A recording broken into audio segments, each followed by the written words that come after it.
আজকে ডিনারে নিরামিষ আলুর দম আর পরোটা বানাবো। তো আপনাদের সঙ্গে শেয়ার করছি কেমন করে আমি আলুর দমটা বানাচ্ছি। আমি এই আলুগুলোকে কেটে নিয়ে তেলের মধ্যে ভেজে নিলাম ভালো করে। আর এটা টমেটো পিউরি বানাবো বলে 4টে টমেটো আমি সেদ্ধ করতে দিয়েছি, প্যানে সেদ্ধ করতে দিয়েছি। আর এবার আলুগুলো একটু তুলে নিচ্ছি, তারপর আমাদের দেখাচ্ছি কি কি লাগবে।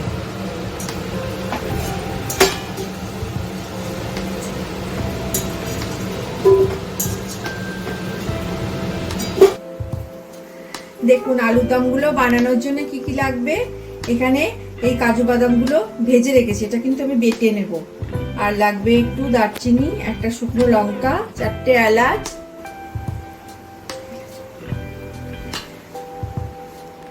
আর লাগছে 4টে এলাচ, 4টে লবঙ্গ, 4টে তেজপাতা। আর টমেটোগুলো যেগুলো সেদ্ধ করে নিলাম সেগুলোর এই খোসাগুলো ছাড়িয়ে নিয়েছি। দেখুন খোসাগুলো ছাড়িয়ে নিয়ে এটা পিউরিটা বানিয়েছি। টমেটো থেকে খোসাগুলো ছাড়িয়ে নিয়ে আমি পিউরিটা বানালাম মিক্সিতে বেটে।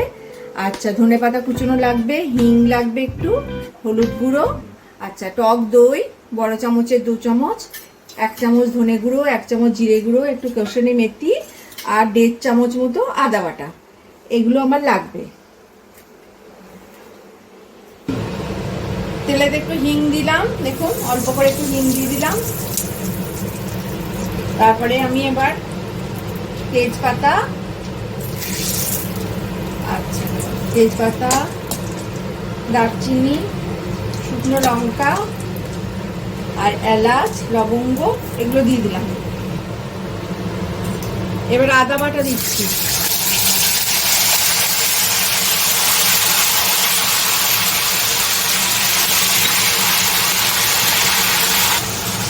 এবার টমেটো পিউরিটা ঢেলে দিলাম। নুন চিনিটা কিন্তু আমি এখানে রাখিনি, অবশ্যই নুন চিনিটা আপনারা যেন দেবেন। এবার কিন্তু আমি নুন দেবো। টমেটো পিউরিটা দিলাম, টমেটো পিউরিটার পরে এবারে আমি নুন দেবো।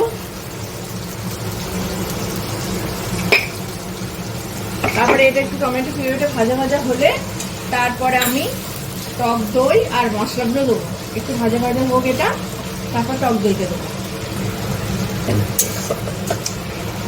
এবার এখানে একটু চিনি দিচ্ছি, অল্প একটু চিনি দিলাম, এই ছোট চামচের 1 চামচ হবে।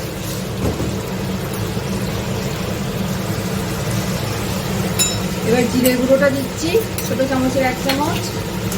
এবার ধনে গুঁড়োটা দিচ্ছি,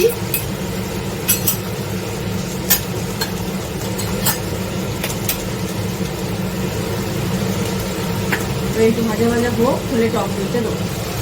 এবারে 1 চামচ হলুদ দিলাম।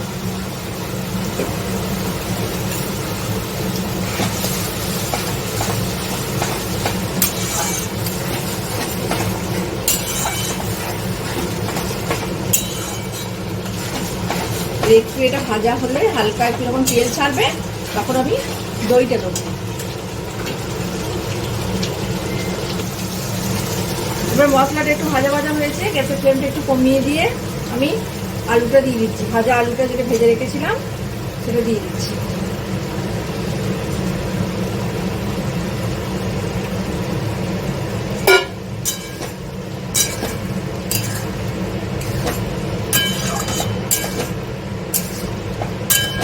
গ্যাসের ফ্লেমটা এবার বাড়িয়ে দিলাম।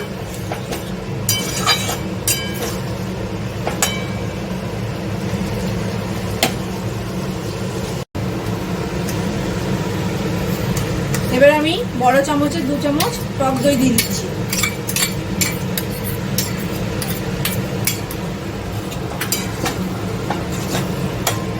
তারপরে একটু নাড়িয়ে এটা 2 মিনিট নাড়ার পর আমি কাজুটা বাটাটা যেটা আছে সেটা দেবো।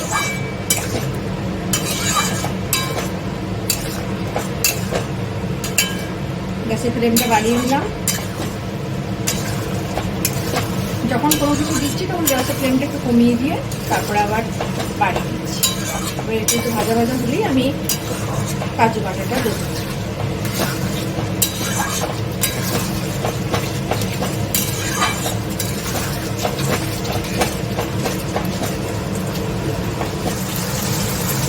এবার আমি কাজু বাদাম বাটাটা দিচ্ছি।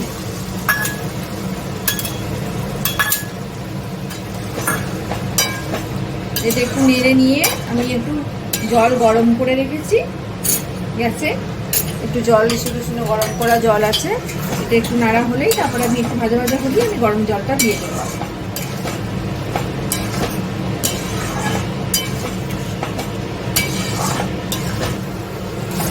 এবারে কাজু বাদামটা একটু ভাজা ভাজা হয়ে তেল ছেড়ে গেছে, দেখুন তেল ছেড়ে এসছে। এবারে আমি জল গরম যেটা রেখেছিলাম সেটা এক বাটি দিয়ে দিলাম। এবার 15 মিনিট ফুটুক, তারপর আমি কেসুরি মেথি আর ধনে পাতাটা দিয়ে নামিয়ে নেব। একটু 10 মিনিট ফুটলেই হয়ে যাবে। আলুটা তো আমার ভাজা আছে এবং প্রায় সেদ্ধ হয়েই এসেছে। এটা ঢেকে দেবো 10 মিনিট। 10 মিনিট পর আমি আপনাদের দেখাচ্ছি। এই যে আলুটা আমার সেদ্ধ হয়ে গেছে, খুব ভালোভাবে আলুটা সেদ্ধ হয়ে গেছে, এই যে সেদ্ধ হয়ে গেছে। এবারে আমি কেসুরি মেথিটা ক্রাশ করে দিয়ে দেবো। এরপর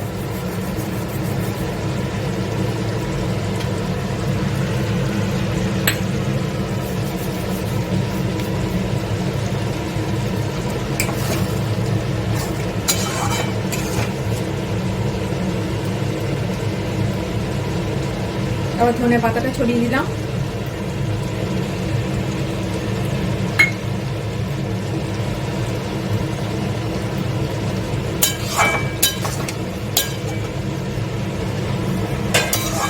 একদম হয়ে গেছে রেডি আমার আলুর দম, নিরামিষ আলুর দম এবার আমার রেডি। এবার আমি নামিয়ে পরোটার সঙ্গে সার্ভ করব।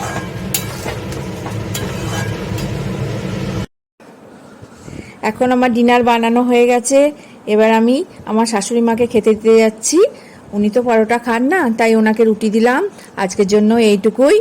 যদি আমার এই ছোট্ট ভিডিওটা আপনাদের ভালো লাগে তাহলে আমাকে লাইক, শেয়ার আর সাবস্ক্রাইব